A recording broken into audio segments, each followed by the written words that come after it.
What's going to come this Thursday?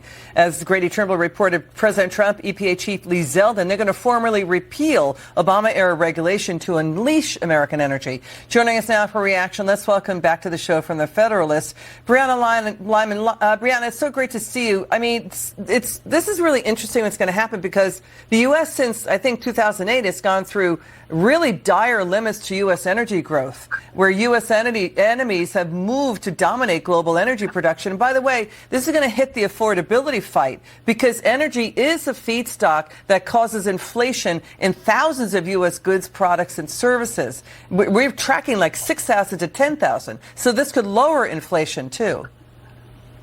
Yeah, and two big points. Like, we remember back during COVID, we had that, supply chain crisis. Energy was also impacted.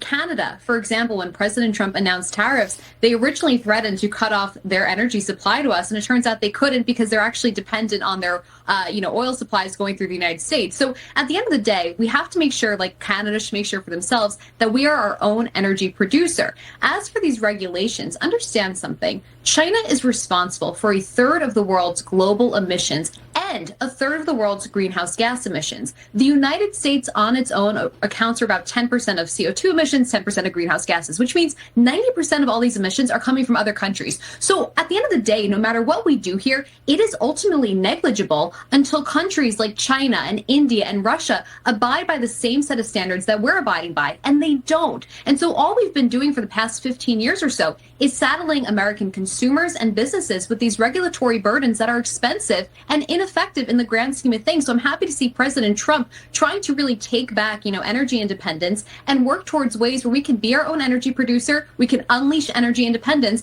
and also do it in a way that we're still taking care of the environment and helping Americans. Yeah, it's an important point you make about, emissions coming from nations overseas. I would include India on the list, too. I mean, yeah. So the president, he's doing an all-of-the-above energy push. I mean, he's reportedly going to be named the undisputed champion of coal by a pro-coal nonprofit this week.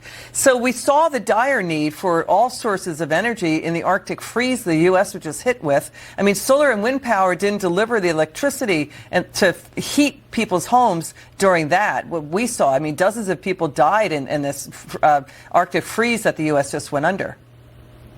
Yeah, and I remember, look, they still keep pushing solar panels on your homes. Those have a lot of issues, not just for energy, but they also cause fires. There are so many issues with these new clean energy things that Democrats and the left is turning out. And until you get those under control, you can't take away our reliable energy sources, which is what Democrats have done and want to do. Thank you so much, Brianna Lyman. We appreciate it. Coming up, this story for you.